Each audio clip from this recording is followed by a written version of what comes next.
चाचे को आटा मांगना हुआ, शायद दे ही देवे।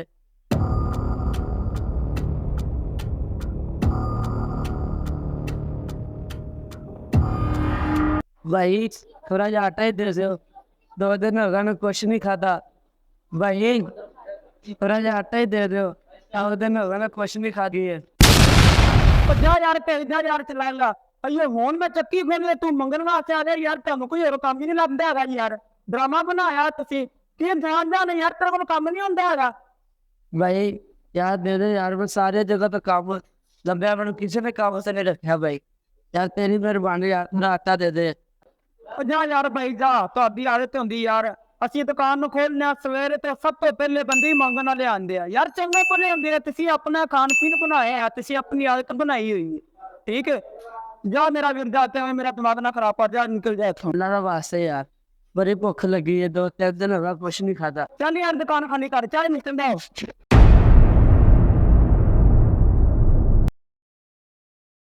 लो मेरे भाई, क्या हुआ मेरे भाई? मैं यहाँ से आटा लेते आया था, 2 दिन हो गया घर वाले ने कुछ नहीं खाया, बहुत भूख लगी है यार। भाई ने धक्का दे के बाहर फेंक दिया। ना ना ना ना ना रो ना मेरा भाई, इंशाल्लाह पूछ लेते अभी, आओ पूछ लो।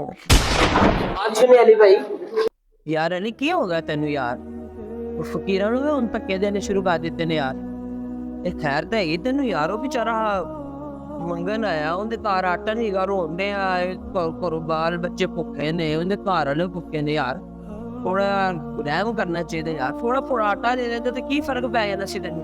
ਦੱਸਦਾ ਬਈ ਇਹਨਾਂ ਨੇ ਖਾਣ ਪੀਣ ਬਣਾਇਆ ਹੋਇਆ ਯਾਰ ਮੰਗਣ ਵਾਲੇ ਨਹੀਂ ਹੈਗੇ ਨਾਲੇ ਸਵੇਰੇ ਚੱਕੀ ਫੇਰੀ ਦੀ ਸਾਰਿਆਂ ਦੇ ਪਹਿਲੇ ਅਸੀਂ ਕੋਈ ਕੰਮ ਕਰੀਦਾ ਨਹੀਂ ਮੰਗਣਾ ਨੇ ਆ ਜਾਂਦੇ ਯਾਰ ਕਿੰਨੇ ਕਿੰਨੇ ਮੰਗਣ ਦੇ ਤੁਹਾਨੂੰ ਪਤਾ ਪਾਕਿਸਤਾਨ ਦੇ ਹਾਲਾਤ ਕਿੰਨੇ ਖਰਾਬ ਨੇ ਹਰ ਕਿੰਨੀ ਮਜਬੂਰੀ ਦੇਖੀ ਸੀ ਆਪ ਬੜੇ ਮਜਬੂਰ ਆ ਯਾਰ फिर भी यार अली भाई तुसी कम से कम ये तो वेख लिया करो कि कोई बंदा हकदार भी होंदा है।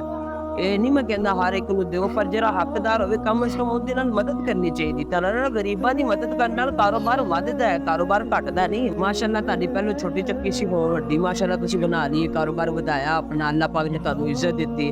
ते अगर तुसी गरीब दी मदद कर दिओगे, थोड़ा बहुता 5-10 किलो आटा दे दिओगे ਤੇ ਇਹਦੇ ਨਾਲ ਗਰੀਬ ਦੀ ਮਦਦ ਹੋ ਜਾਏਗੀ ਯਾਰ, ਤੁਹਾਨੂੰ ਦੁਆਵਾਂ ਦੇਗਾ, ਤੁਹਾਡੇ ਕਾਰੋਬਾਰ 'ਚ ਮੁਸ਼ਕਲਾਂ ਆਉਣਗੀਆਂ, ਰਿਜ਼ਕ 'ਚ ਮੁਸ਼ਕਲਾਂ, ਘਰ ਮੁਸ਼ਕਲਾਂ ਆਉਣਗੀਆਂ, ਕੋਈ ਨਾ ਕੋਈ ਤੁਹਾਡੀ ਜ਼ਿੰਦਗੀ 'ਚ ਮੁਸ਼ਕਲਾਂ ਹੋਣਗੀਆਂ ਨਾ, ਅੱਲਾਹ ਪਾਕ ਆਸਾਨੀਆਂ ਪੈਦਾ ਕਰ ਦੇ। ਗਰੀਬ ਦੀ ਮਦਦ ਕਰਨ ਦੇ ਨਾਲ ਬੰਦੇ ਦਾ ਵਾਧਾ ਹੀ ਹੁੰਦਾ, ਘਾਟਾ ਨਹੀਂ ਹੁੰਦਾ।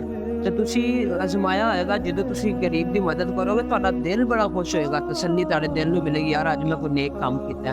ਤੇ ਸਾਰਿਆਂ ਨੂੰ ਮੈਂ ਨਹੀਂ ਕਹਿੰਦਾ ਕਿ ਸਾਰੇ ਹੱਕਦਾਰ ਨਹੀਂ ਹੋ ਸਕਦੇ, कोई ना कोई हकदार होंगे, आपको वेख लेना चाहिए।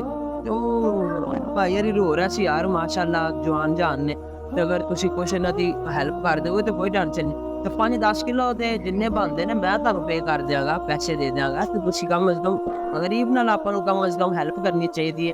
अजकल दे हालात तुहाडे कोल ही है कि माड़े ने हालात, ते इस माड़े हालात दे विच गरीबां दा की हाल हुंदा होएगा, गरीब किवें गुजारा करदे होंगे। तुसी वेख लओ बिजली दे बिल कितने महंगे ने होण आए ने, बिजली कितनी महंगी हो गई है, हर चीज़ महंगाई ने इन्ना आवाम नूं तोड़ दिता है कि हर चीज़ महंगी हो गई। इहदे विच गरीब किवें गुजारा करनगे? तो अगर असीं वध चढ़ के अगे वध के थोड़ा जिहा गरीबां दी मदद दा सोचीए तो अल्लाह पाक साडे कारोबार नूं दुगना कर देगा। ਹਾਂ ਬਈ ਗੱਲ ਤਾਂ ਯਾਰ ਮੈਂ ਤੁਸੀਂ ਸਹੀ ਕਰਦੇ ਪਈ ਹੁਣ ਇੱਥੇ ਹਾਲਾਤ ਕੁਝ ਇਸ ਤਰ੍ਹਾਂ ਦੇ ਪਤਾ ਨਹੀਂ ਚੱਲਦਾ ਮੰਗਣ ਵਾਲਾ ਹੱਕਦਾਰ ਹੈ ਵੀ ਕਿ ਨਹੀਂ ਹੈ। हाँ ਅਗਰ ਤੁਸੀਂ ਕਹਿ ਰਹੇ ਹੋ ਕਿ ਗਰੀਬ ਆਦਮੀ ਹੈ ਦੇ ਹਾਲਾਤ ਖਰਾਬ ਨੇ ਮੈਂ ਤੁਹਾਡੇ ਕਹਿਣ ਦੇਣ ਦੀ ਮਦਦ ਕਰ ਦੇਣਾ ਅੱਗੋਂ ਅੱਲਾਹ ਪਾਕ ਕਰਮ ਫਰਮਾਏਗਾ। अली भाई मदद ਜਦੋਂ ਵੀ ਕਿਸੇ ਗਰੀਬ ਦੀ ਕਰਨੀ ਹੈ ਨਾ ਅਸੀਂ ਅੱਲਾਹ ਦੀ ਰਜ਼ਾ ਵਾਸਤੇ ਕਹਿੰਦੇ, ਕਿਉਂਕਿ ਇਹਦਾ ਸਿਵਾ ਸਾਨੂੰ ਰੱਬ ਨੇ ਦੇਣਾ, ਬੰਦੇ ਕੁਝ ਨਹੀਂ ਦੇ ਸਕਦੇ।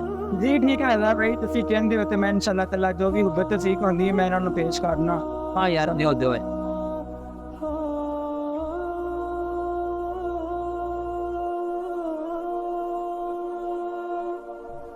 ਆ ਭਾਈ ਆ ਲੈ ਜਾ ਯਾਰ